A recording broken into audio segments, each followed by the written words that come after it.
Our report is ready. Let us welcome Mr. Ali Shab along with the panelists. Give them a round of applause.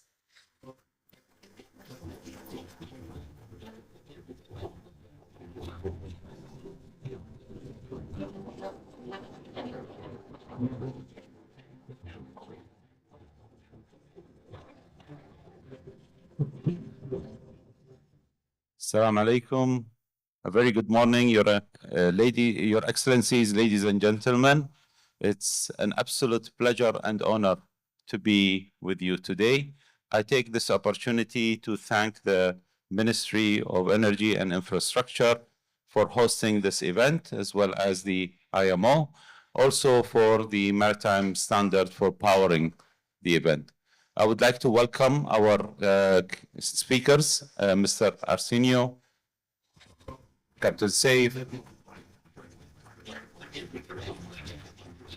Tatiana, and Justin Webb.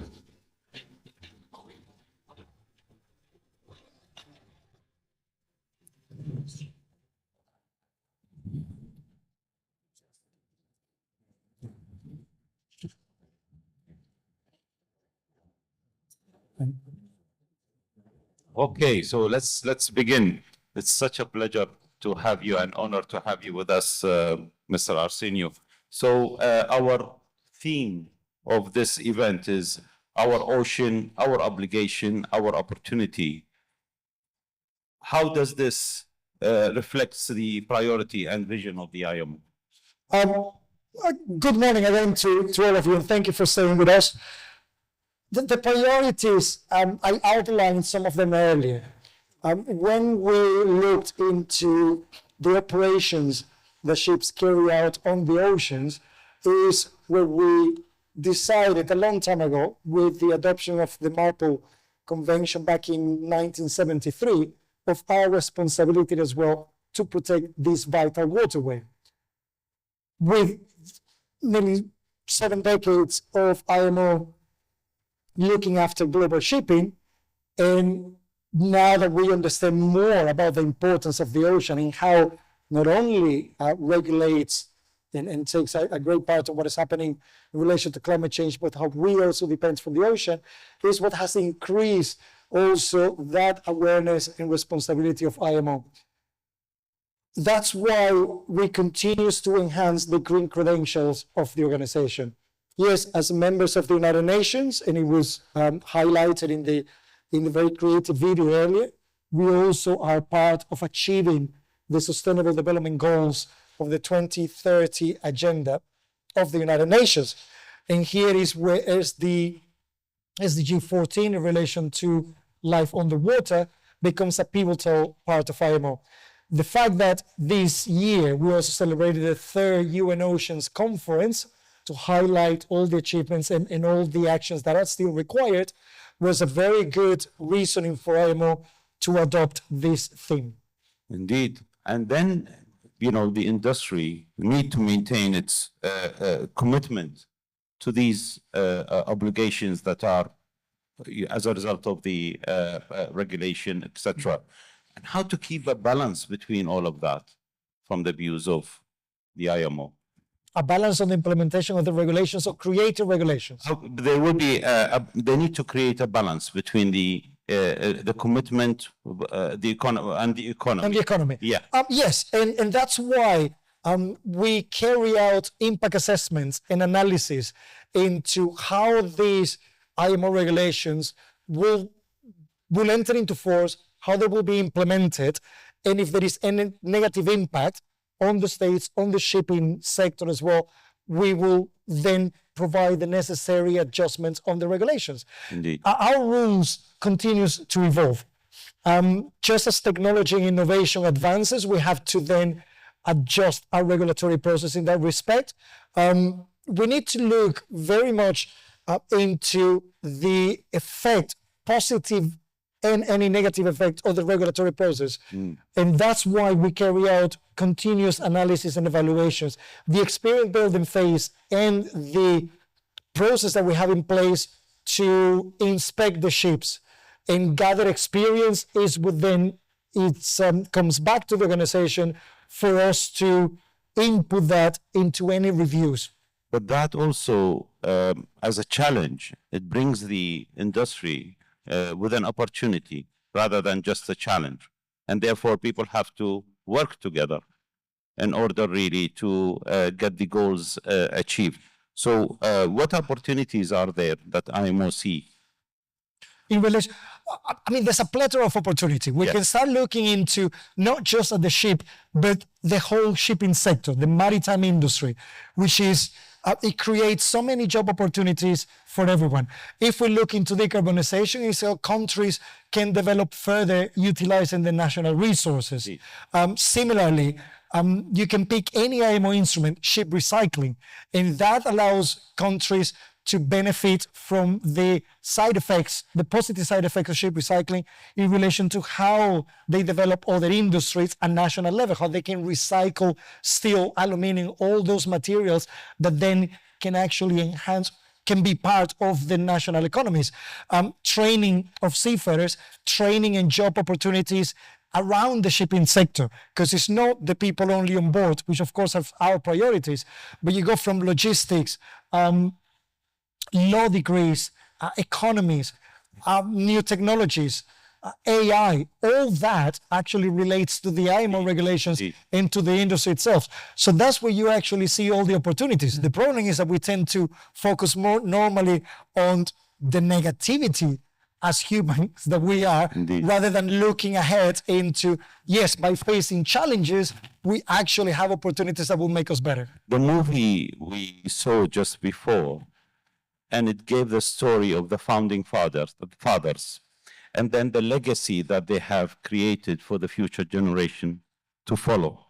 And that's the question, how important is ocean literacy, especially among youth, in shaping the future of sustainable maritime industries? It's very important, and we also need to work in how we utilize it. And again, we go back to the younger generations. We can't expect that everyone is just going to read all the IMO documents or all the literature that exists out there. It's how we are becoming more visual, how we transform ourselves in order to reach out to these generations, for them to understand not only the threats that the oceans is facing, but the opportunities that are out there. I mean, you need to move on, otherwise I monopolize this conversation. I know, but I'm taking the opportunity really to get the maximum thoughts from you and for the engagement of the stakeholders here. But I know you need a minute to rest. And Captain Saif. So when it comes into the theme and the role of ports in supporting the IMO, how are you achieving that? The theme, our ocean, our obligation, our opportunity, is a perfectly made theme, because as ports, we are the gateway of trade. And all of the, as His Excellency mentioned earlier, over 80% of the commodities movement are through the oceans, and the ports are the receiving party of these. So it is our oceans, it is a main role of our business. Our obligation and our duty is sustainability. Indeed.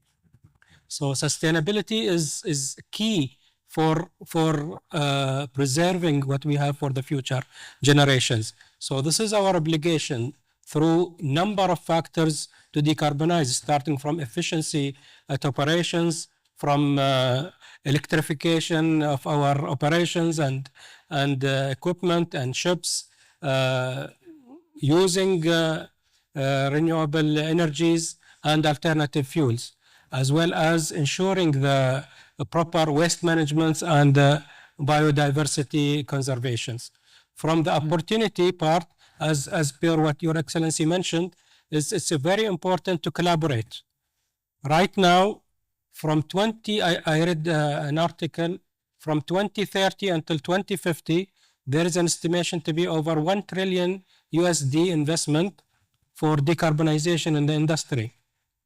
So this is where all industries need to collaborate in terms of the government sector, the private sector, and R&D institutes where collaboration need to be done, because shipping industry is one of the hardest really to go to net zero. And this is where you are doing hard to abate. Hard to abate. Yeah, hard to abate industry. Yeah. And the composition we have is speakers here. So we've got ports, operators and owners, as well as ship operators and owners. And then we have the society where the action comes for protecting the environment. And going to you, Justin. So what's your thought in that? Well, salam alaikum, and thank you very much for the opportunity to join the panel today. I think at ADNOC LNS we're aware that we're part of something much bigger, the global maritime industry, and also operating within the UAE is a fantastic privilege. I think the thing that stands out to me is very well noted there, both a sense of obligation to operate safely and sustainably, but also the fantastic opportunity. And I very much appreciate the words from Arsenio. I think there's never been such a fantastic time to be involved in shipping, reaching out to the youth, the application of AI that ADNOC LNS has demonstrated leadership in developing our smart port solution. And the thing that I'm most proud of is our smart AI safety initiative, whereby just today, vessels operating just behind us in the waters out here in the UAE, there are billions of simulations going on board our vessels, keeping our crews safe. So we do have plenty of opportunity, but we also have an obligation to manage emissions, reduce fuel consumption, and to keep people and the environment that we operate in safely. So I think opportunity and obligation go hand in hand, and we're ready to play our part. You mentioned the word people, and that is the society. And that's where I go to you, Tatiana.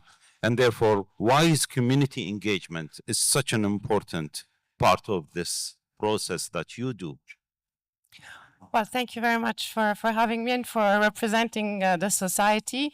Reminding also that this year in the UAE, we are hosting the Year of Community. And I think the role of community is very important. We need to work together, and appreciate Captain Saif mentioning collaboration. And I think collaboration really goes beyond just the industry, the economy, and the governments. We really need to understand why are we doing this and for who are we doing this. We're doing this for future generations to be able to thrive and live in a better world. So for them also to grow, and in the video we saw before, it's really about how our youth is going to see themselves working and thriving in the future and playing a role. So yes, by learning, understanding what's around, reconnecting with nature. When we're talking about the ocean, but unfortunately the education and the awareness around oceans is very weak compared to land. We don't really understand what's below our beautiful oceans, the importance it has. And sometimes even when we talk about saving the planet or talking about planting trees for oxygen, we don't realize that actually 70% of the oxygen is produced by our oceans. Our oceans sequester the biggest quantity of carbon. It's a carbon sink. And so we need to understand it, understand how to protect it. But again, we need our youth to become really part of the solution through innovation, and the whole research and R&D that will happen and is happening requires the youth to be trained and aware. Indeed, our knowledge of the oceans is very little when it comes into whatever research that has been done over there. But that requires for maybe a call for a partnership, some collaboration in that field, etc. And that takes me to the next question. What role do the partnership between government, industry, and civil society play in fulfilling our shared obligation to the ocean? That's embedded in the way that we work at IMO. Yes, the member states make the final decision, but when we develop every single regulation, We do it with the participation of intergovernmental organizations and non-governmental organizations. The ports are represented, IUCN is represented at IMO, and this is where we take on board all the perspectives, including civil society. So we don't work in isolation. Indeed, and that's where we see the representation when it comes into the IMO, and then where you have flag states and you have stakeholders from the various areas of the industry. And maybe I go to Justin. In this area of collaboration and partnership, etc., ADNOC is doing a lot. And perhaps you could share some of this? Yeah, I'll focus on a couple of narrower issues which I didn't cover before. I think you're right. Then it's well known that actually ADNOC Group's emissions targets are 5 years ahead of the IMO, and those filter through to a company like ours. So just in the course of calendar 24, we invested more than $5 billion. So that's a huge amount of money. The overwhelming proportion of it was focused on new buildings and also acquiring other vessels through a corporate acquisition. So I think in many ways, our obligation to experiment with new fuels, we're using biofuels, LPG as a dual fuel, ethane as a dual fuel, LNG as a dual fuel on very large crude carriers, as well as a variety of other fuels. We have cold ironing, which for those who might not be familiar with it, means the electrification of vessels when they call alongside. Zero emission while at port. Yep. Yeah. So I think we need to have the practical experience ourselves of operating this. And in our fleet of more than 350 vessels, we're more than willing to play our part, show leadership in adopting new fuels, new technologies. It's not only our obligation, it's a great opportunity to learn as well, partnering with the IMO and with other participants in the ecosystem, like Abu Dhabi Ports, is our pleasure as well. So learning jointly, collaboratively, as you, Tatiana, mentioned as well, I think that's the key. We don't want or need to do it all on our own. Working with civil society, regulators, peers, competitors will only make us better. We're happy to do that. Yeah, indeed. And that takes me to Captain Safe. And there are a lot of examples as well as far as the sustainability targets for port developments in Abu Dhabi ports. Also, you're doing a lot of investment in that area. Any of those examples that you are already having? Yes, of course. So we have examples which is nature-based solutions. So I have like 2 examples I can share, which is the eco seawalls, which we installed in 2 of our ferry stations. And this is made of environmentally friendly material, and it is at 4 levels. One is fully submerged deep, one is a shallow level, one is a tidal area, and one is on the splash. And it is basically have different textures, and it is encourage the marine growth on these walls. So this is a very good area that when you put a key wall or a place that will be a place where also for the marine life to come in. Another part which is related to the nature-based solution is the biohuts. So we had around 48 biohuts. The biohuts basically as cages where it allows smaller fish that need protection to grow in. And it filled around it with seashells. So this is where the nature part comes in. In addition, from the other decarbonization initiatives, from all of the steps we are doing, from efficiency, as mentioned by Mr. Arsino, that's we are doing the silicone hull coating. So that will increase efficiency over 5% of the fuel consumption, as well as we have recently deployed low Earth orbiting satellites into our operations, where it will have more precise measurements of our locations, where we can deploy AI tools for voyage optimizations, route optimization, as well as better planning the voyages based on the meteorological part. From the electrification part, we have the electrical tugs. It's got a Guinness World Record for the most strongest electrical tugs. So And the list keeps going on. the list and is on long, and yes. on. And not only that, it's actually it meets your getting your operational targets up to that level that your aspiration is for optimizing, getting the highest performance with Yeah. the lowest carbon footprint. But you, Captain Safe, wear two hats. Yeah. One is the position of Chief Sustainability Officer for Abu Dhabi Ports, but also you are responsible for the Abu Dhabi Maritime Hub. Yeah. And there where you do, I think that's very important also for others to know about. So what do you do exactly there? Yeah.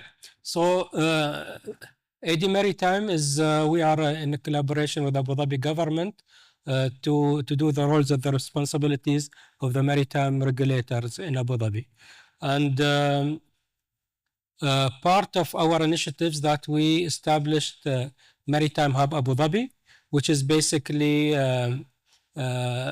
something we learned from benchmarking with other hubs similar to the Singapore Maritime Foundation, where you have working groups from the industry, connecting the industry to the government and ensuring that we listen to their requirements, listen to their needs. And this is number of initiatives came from that, which is the Maritime Sustainability Research Center, as well as we established a tool which is called Maritime Sustainability DNA, in short, MARSADNA. So Yeah. basically, the regulations by the IMO and how they are cascading down up to the working group level, that's where they come. And that takes me to the next question about how can mobilizing different stakeholder groups, including through public-private partnership, accelerate the progress in ocean and maritime sustainability, Tatiana? Yes, so I think when we work with the different stakeholders about understanding what the priorities are from a government point of view and also from a private sector point of view. So in the past, I would say 16 years, what we've done has always been to talk to the government, understand what are the strategies, what are the most important aspects we need to focus on. And we've launched different projects, starting from educational, working with the Ministry of Education under their greening program for schools, working with universities, looking at innovations and bringing in more science into the whole aspect. We launched last year the first citizen project with schools and universities to analyze the sand and the water of the UAE, bringing the children to the lab and understanding what is in the water, microplastics, and different chemicals. And really, when you see what happens in the children's minds and students' minds, it's incredible, and really how they then want to act. But moving away from then education, it's also about looking at new technologies and innovations. We're launching now also a venture program from research to commercialization, looking at solutions in MENA. And of course, then we've launched the MENA Ocean Summit 3 years ago in the occasion of COP28 being hosted in the UAE. We're hosting the third edition now in partnership with the Ministry of Climate Change and Environment and IUCN. In Abu Dhabi. And this is really a call to action, again, to collaboration. We believe that the MENA region has a lot to offer. There's a lot of wealth in terms of research, in terms of data. It's just that it's not shared, it's not out there, and it's really about how can the region come together and contribute to global programs. And this is what we've done under the UN Ocean Breakthrough. We're hosting the MENA group to support the breakthrough, and we work on a program which is the UN Maritime Decarbonization to Biodiversity program specifically for the region. You have any thoughts on this, Mr. Arsenio? I have way too many thoughts all the time. I know. That's the problem. One of the pleasures, the good surprises actually, of listening to this is how the IMO regulations have and continue to be implemented in order to meet its goals. Because everything that you were mentioning about, whole coatings to increase efficiency by 5%, electrification, using AI for better route planning, the meteorological information, again, to enhance the efficiency of the ships. Then you're talking about decarbonizing or reaching net zero by 2040, which is ahead of IMO. All this continues to demonstrate that it's actually happening and that it is possible. And then when you go into the partnerships and the projects that are there, it's similar to the pathway that we are taking in launching biofouling, Green Voyage 2050, biolitter or marine litter projects, in order not only to share the information that exists, but the practices that some countries, some companies have put it in place, and for others to follow suit. What we need as well, it's a little bit more of talking about it outside our shipping sector, and this is where partnerships with IUCN allow us to go beyond just everybody that is with maritime. So showcasing and then engagement with the society and beyond the society and passing the message there. It is one of the actions that are needed by the stakeholders within the industry. Perhaps maybe Justin, from your side, I know that there is a lot you mentioned about the different example that ADNOC LNS is doing. But when it comes into the society and the engagement with the society of making the awareness in this regard, there is, I think, a lot of actions that have been taken as well from ADNOC. Agreed. I think at times like this, it's quite easy to focus on the nature of the challenge, how difficult things will be with the geopolitical background and maybe meeting resistance. But in a way, and this isn't intended to be maybe slightly biased and maybe a love letter to the UAE, so to speak. But if I take a step back and I just think of the developments that have been made in this country over the last 25 or 30 years, and then I zoom back into that of ADNOC, I think the IMO has a steadfast, reliable, fantastic partner in the form of the UAE. And again, this is a bit biased because I can see my boss sitting there in the front row. but even using our own company as an example, as a small microcosm of the UAE and maybe an ambassador for the rest of the UAE, 10 years ago, we're now a listed company, so this is no confidential. We were worth less than $1 billion. Today, we're the second largest energy maritime logistics company in the world. 10 years ago, we had one office, or we were based in the UAE only. Now we're based around 19 cities, 5 continents, 12,000 employees. And again, that's not a boast, that's just to reflect on the fact that whilst you're presented with challenges, the opportunities out there, just to repeat the point I made on shipping, particularly here in the UAE, are fantastic. So I've no doubt that that type of energy, that type of persistence is going to help us all achieve the targets that we've set. So I'm not naive. I know it's a big target, but with the energy in this room, I think that it's more than achievable. We are not naive at all. It's a lot of hard work, a lot of investment, a lot of, a serious commitment in different, troubling times. You mentioned the challenges as geopolitics or whatever. So this ups and downs, but looking ahead, going to you, Captain Saif. What key innovations will be needed to build greater resilience and sustainability into the global port sector? I think what is happening in the last couple of years is very known that AI is the dominating factor. AI has some conflicting with sustainability because it consumes a lot of energy, but it can be used for the better good for sustainability, that it is the future. It will make it faster, accelerating, doing analytics, doing better studies, better solutions and recommendations. So having AI is key. Another part which I feel that innovation should focus in even more, which is the nature-based solutions. Nature-based solutions for decarbonization, for environment protection is super important. It is taking a momentum from long time, but more efforts need to be done from that side. So I think the mix of AI and nature-based solutions will be the best for the future. You know, AI is the final result of having the right digital infrastructure in place. Yeah. You have it in place, everything is connected in a very holistic manner, and then whatever they call it, the algorithm, etc., then the AI really take over in helping you into that very purpose. And I believe there is a lot of investment happening in Abu Dhabi ports in this regard. Yes, of course.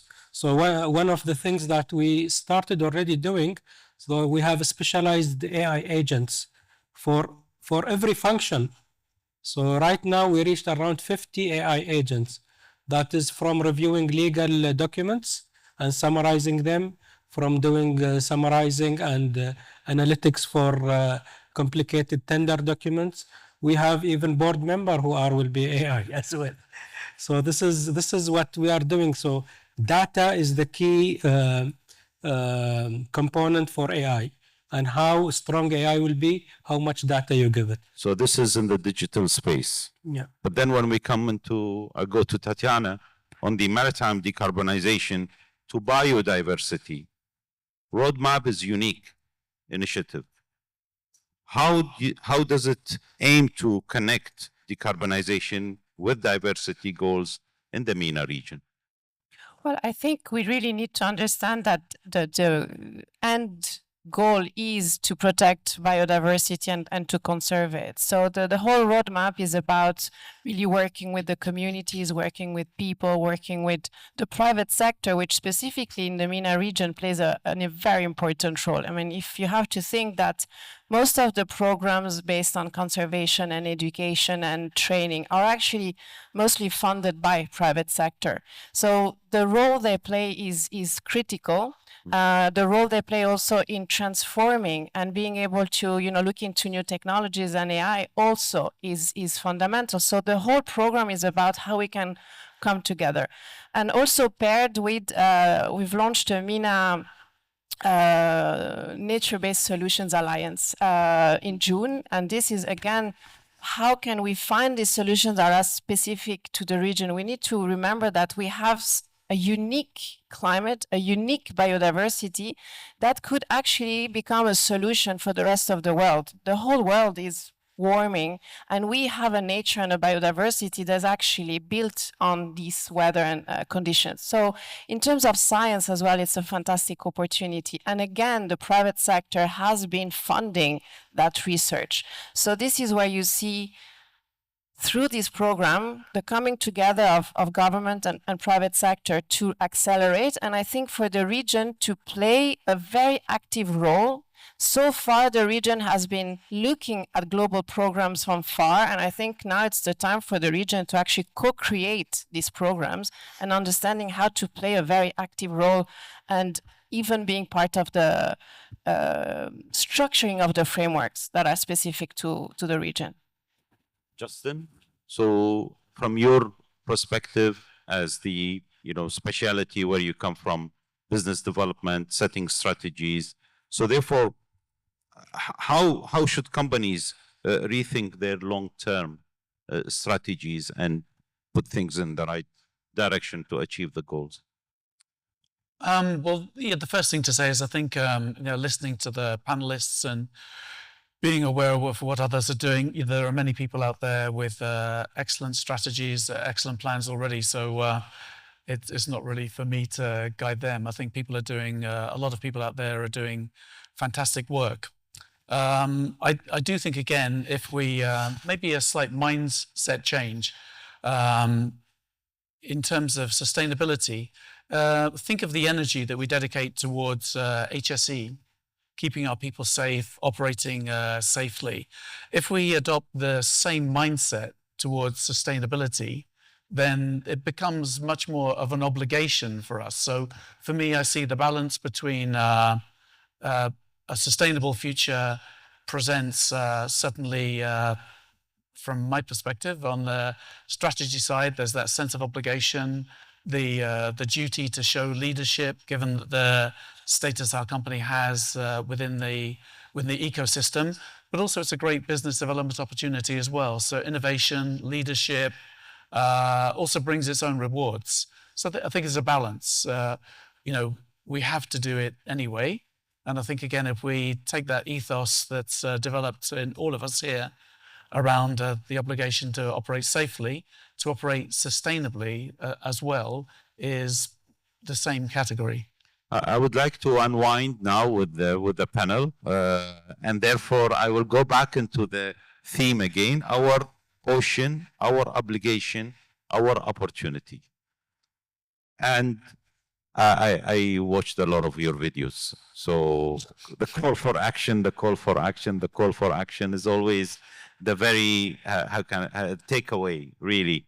But what is the most urgent action the maritime sector must take to turn today's opportunities into long-term benefits for the ocean? Sorry, the most.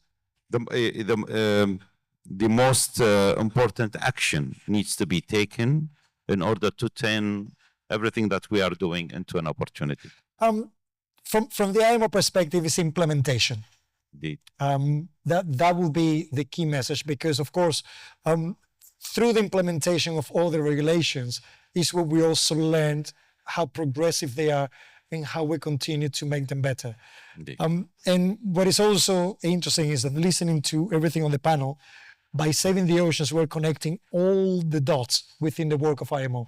There's been a lot of emphasis on decarbonization, plus biofouling, on the water radiating noise, safety, partnerships, AI, all the things that we're actually addressing, and of course engaging with the people, because without that awareness, things will not happen. It's interesting that working closely with the clients is just giving you a feedback, a real pulse check. And these actions actually already people are doing it. The likes of ADNOC LNS, Abu Dhabi Ports, and many other companies who are here in the venue. And it's interesting also to see the level of commitment when it comes into that, because they see a benefit at the end of the day while achieving the sustainability target and working better to the environment. They're also having a more optimized operation and therefore much more financial returns to the people. So in the same process of unwinding, I start with Tatiana, and perhaps what's your final thoughts on what actions need to be taken, and any other thoughts on this theme that we have here?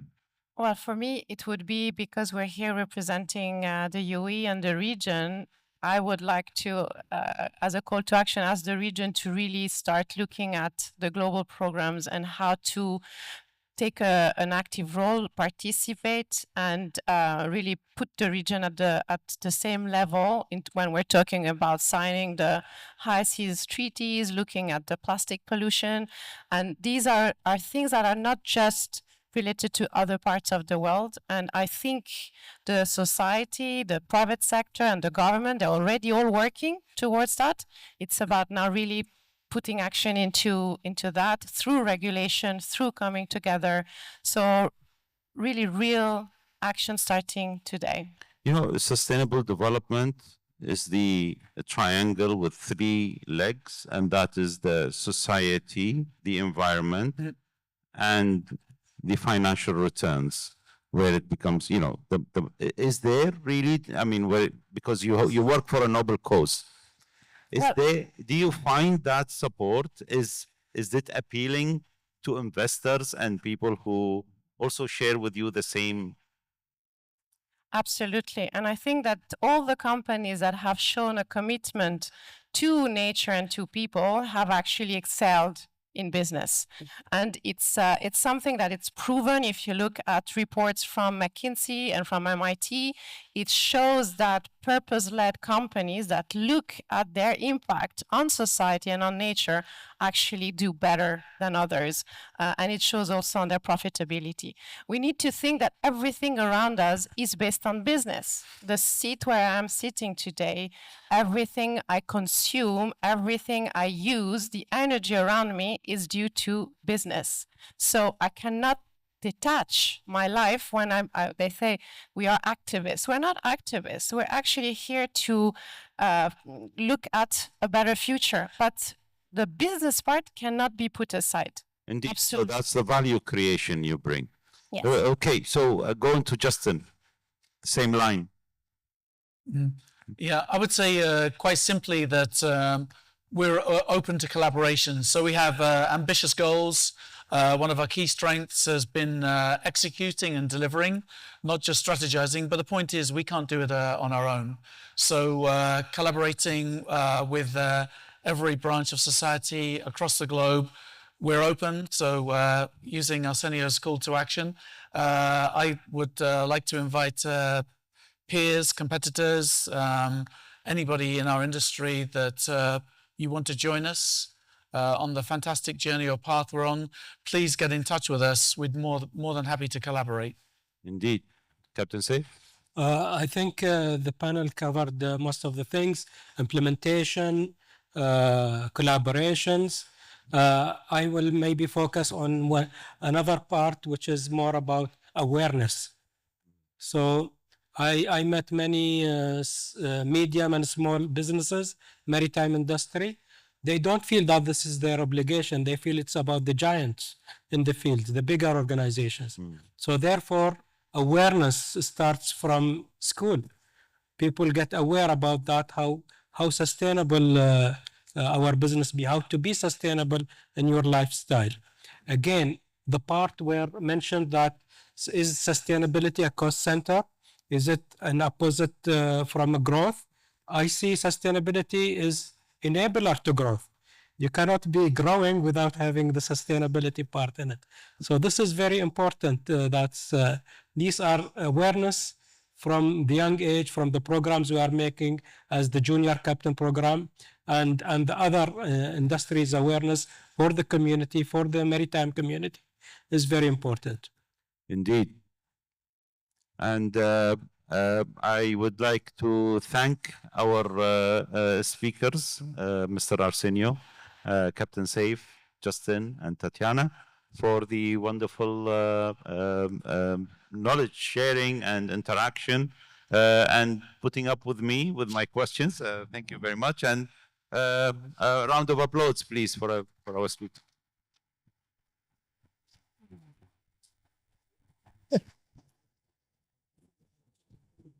Have a group photo, if you don't mind, group photo.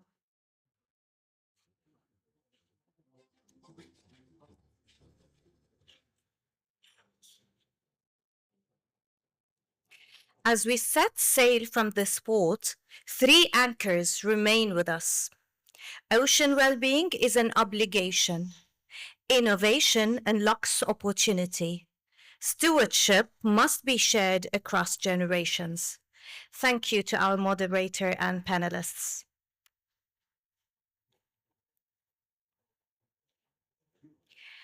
Ladies and gentlemen, we now break for lunch and networking. I bet you're hungry.